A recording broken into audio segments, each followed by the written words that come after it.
Good morning to you all, or a good day, depending upon when you're watching this. The last couple of days, Gwen and I have been involved with something called, I don't know what they call it at the EOCA level, but the book that we read was called Growing Young. One of the fascinating things that I discovered about this whole class, if you will, there's a 13-hour class that dealt with how do we grow the church younger. What that means is how do we get more people who are confirmed between that time and about 29. How do we keep those people in church? But it was much, much bigger than that. And I think one of the big issues we have of the church stems from the year 1493. We have since that time, when the Pope declared through his doctrine of discovery that all Christians are much superior to everybody else in the world, which is totally against what the Bible preaches and teaches and says what is right. In fact, it declares that to be wrong. I mean, it doesn't say in the Bible that the doctrine of discovery is wrong. That's about 1400 years after the canonization of the Bible, I think. But at the same time, we have a very colonized religion. And it's hard to think about Christianity without other things entering in.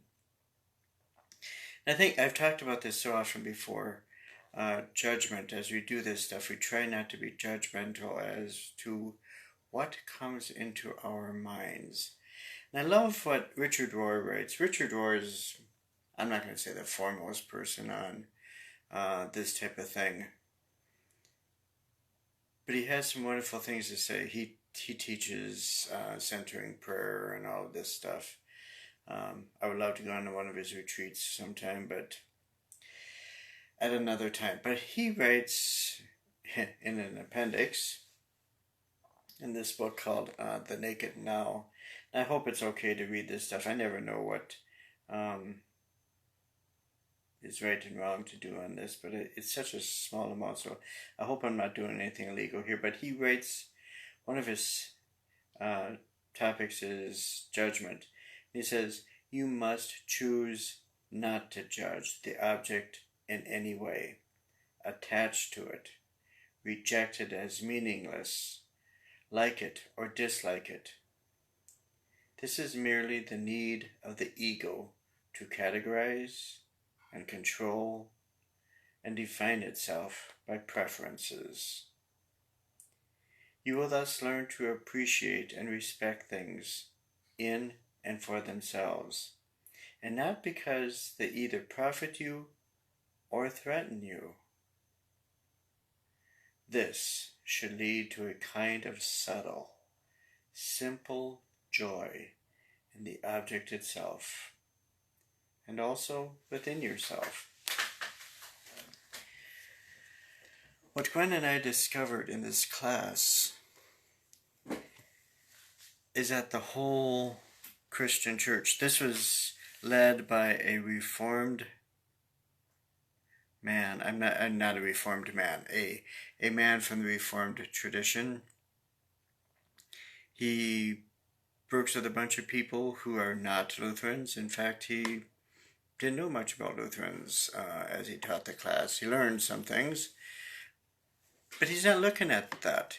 And he didn't judge us, and we didn't judge him. And what was fascinating to all of us, I think, is the kids are looking for that Christianity. They want to see the word preached on Sunday still having meaning on Monday, Tuesday, Wednesday, Thursday, Friday, and Saturday.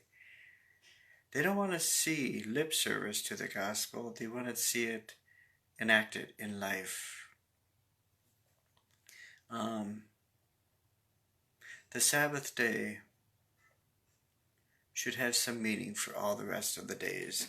In other words, our religion makes a difference. And part of that is not judging, and that's one of the things that the church is going to have to get better, because one of the minorities in every church that you have, it has to be this way, are kids, the youth, the young adults.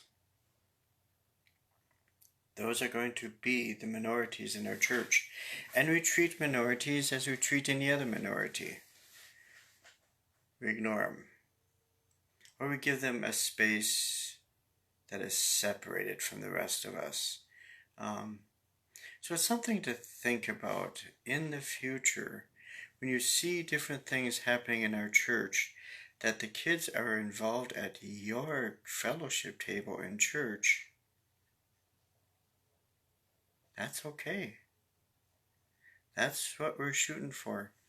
During this class, I discovered that he showed us this, or he told us about this one man who was, two men who were part of the youth group, and they were youth group leaders, full of vibrancy, and went to every one of the games that these kids had, and appreciated them so much in church, and got them involved with so many things at church, and just exciting, wonderful men.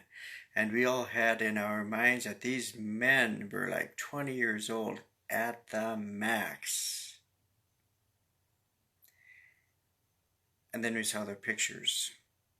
One of them, I believe, and I'm not going to get these ages possibly right, but I know one of them was in his 80s. I'm thinking 83, and the other one was 77. That one I know I had right.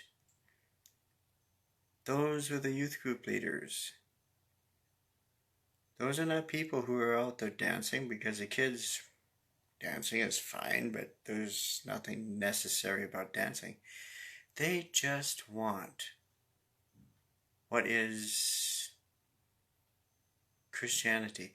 They want the Jesus of Christianity. And so I just want to toss that into your minds, because I'm going to be working, I don't think I'll be here for another 10 years. This COVID thing is drifting me off into kind of like, I'm looking at another, a few years at least, but whatever. But I wanted to start changing the culture, and what I discovered about two things. I found out that opening up communion stuff for Sunday is a very difficult thing. If you happen to watch that video, if you need a good laugh, watch it. But the other thing is, culture has to change. And we are going to do that very slowly, because you can't change culture overnight. You just cannot. So if you start to see subtle changes in church, don't be shocked. And as Rory said, don't judge it.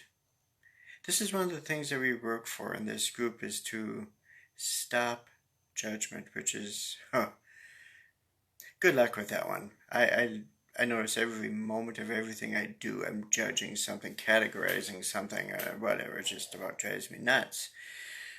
But I'm getting better, I hope. That's my intent in a way, is to get better. And this is a practice, so this might be kind of a weird devotional today, but it's kind of this notion of, we're going to repent. We're going to decolonize the church as much as we can, and that's going to be incredibly difficult to do in any church in America right now. But we're going to move forward. And we're going to move forward with Jesus in our mind. And that's it. It's going to be a new lifestyle. It's going to be something kids are looking for. It's something that pastors are looking for. And I think it's something that everybody is looking for. Let's just follow Jesus. And I think we will be good. not in a judgmental way. We will be okay. We will be just fine with that alone. So, kind of a strange topic today, but I just want to tell you what's happening in my life, what's happening in Gwen's life. And as I said, if you need a great laugh, you might want to watch the tutorial on how to do communion on Sunday.